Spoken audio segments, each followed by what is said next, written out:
cloudy again today, and I noticed there's people wearing mittens now. I guess this temperature's getting too cold, huh? And what's going on today? How about this one? Apparently there's more drone warnings. This one where it shows, I guess, people are still terrified. They're being, quote, I guess, spied upon. This one says, drone warning for businesses in South Africa. Drones are growing in popularity in South Africa, but employees there are major concerns over data privacy. Security issues have been often linked with drones, but mainly in a way to deter crime.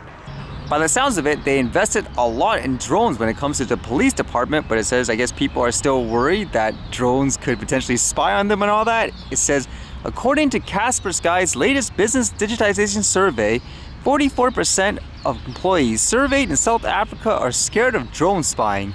Corporate spies and hackers use drones to get trade secrets, confidential information, and other sensitive data from corporations and data centers. A drone can carry a device for hacking into corporate networks, for instance, a smartphone, a compact computer, or a signal interceptor, and hackers use these devices to access corporate data and disrupt communications. All wireless communications is vulnerable to drone attacks. I guess that's kind of a typical, anything can be used as a weapon, correct? So ultimately, will this mean more regulations? Do you think you'll be safer, for example? It says, Kaspersky added that drones add an additional threat to cyber espionage as they can access data channels that common offsite hackers cannot access. Overall, the biggest fears of drones were found in the IT, manufacturing, and energy spheres, with 63% of South African employees stating that their organizations would benefit from installing a drone detection system. This would include a combination of sensors such as cameras, radars, and jammers to track drone activity. Can you imagine having drone jammers in every single building in the future, for example, or like for a business? Something as simple as a McDonald's? Are people that afraid, I guess? Because interestingly enough, they talk about police investment, even with that protest and stuff yesterday. You saw all those cameras and stuff, I guess the police are installing during protest sites, I suppose, so they can better identify, as they say, suspicious activities. But overall, would you be more worried about officials using more, I guess, monitoring in these ways, or someone else, like a, quote, criminal per se? And when the thought of drones, this news was going around a lot, where apparently Amazon was, I guess, using a lot of robots to manage things like their warehouse. This one says, Amazon announces 2 new ways it's using robots to assist employees and deliver for customers. The new robotic solutions, Sequoia and Digit, will support the workplace safety and help Amazon deliver to customers faster. I know they say, for example, it's to help the humans and all that. I wouldn't be surprised if in the future everything is just automated with a robot. It says, from our latest robotic arms like Sparrow and Cardinal to our first autonomous mobile robot, Proteus, we're excited to see the impact our technology is having in Amazon's operations. We now have over 750,000 robots working collaboratively with our employees, taking on high repetitive tasks and freeing employees up to better deliver for our customers. Holy cow, that's a lot of robots when you think about it, huh? I guess then again, are there people that enjoy these types of jobs? I know a lot of people that say, oh, just let the robots or whatever take care of it. It says, by reimagining how we store and manage inventory at our sites, Sequoia will help us delight customers with greater speed and increased accuracy for delivery estimates, while also improving employee safety at our facilities. They say speed-wise, it'll improve by about 75%. And it says, in addition to Sequoia, Amazon Robotics continues to invest in and try novel approaches to automation. That's why we also have begun testing mobile manipulator solutions at our robotics research and development site just south of Seattle. These are mobile robots that can move while also grasping and handling items. So I guess this is the best example of it's gonna take away, I guess, the human in this type of role. Would you be okay with that? Or would you say, nope, you don't want robots doing stuff like this either? I would imagine just as time goes on, this will be the way of the future, way to cut costs and so forth.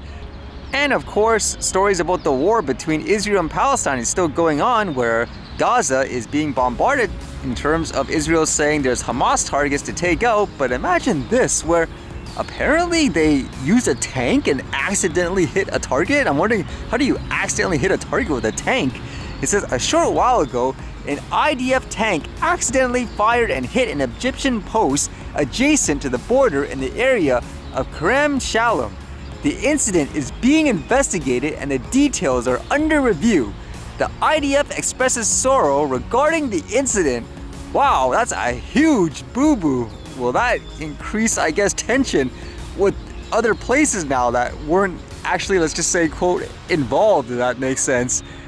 I'm just trying to think of that again. Accidentally shooting something with a tank? I'm just trying to think what the chains of commands are, where someone, wouldn't they say, here's a target, shoot it, and then someone else would say, for example, yes, go. Either way, real bad situation in that incident. This war, again, isn't ending anytime soon by the sounds of it.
Alright, see you guys later.